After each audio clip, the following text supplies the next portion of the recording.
жин нэмэгдчихэд буурахгүй, бие хүнд оргиод, хоол идсний дараа гидс дүүрээд, залхуу хүрээд, тарих манраад арьсан дээр янз бүрийн хашил үүсээд байгаа бол үүнийг уламж дамгаах ухааны хувьд дотор чиг ихтсэн гэж үздэг.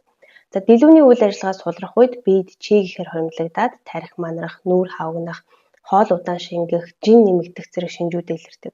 За энэ чигийг багасгахын тулд хамгийн нэгдүгээр хүйтэн ууж идэх зүйлийг багасгах шаардлагатай. Оройтой юм идэхгүй байвал сайн. Өглөө бүлээн ус сайн уух хэрэгтэй. За тэгээд алхаж хөдөлгөөн хийгээд чигийг хөлсөөрөө гадагшлуулж тараах хэрэгтэй.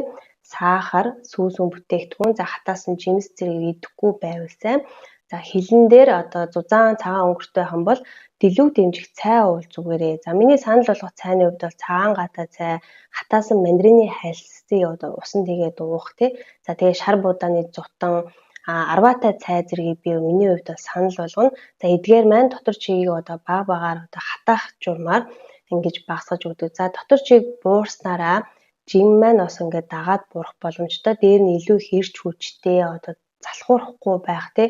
Илүү их ажиллаж хөдөлмөрлөх тэр эрч хүч орж ирэх. За мөн тарих бас илүү сэргийг тий юм сэтгэн бодохдоо хурдан байх бүрэн боломжтой болдог шүү.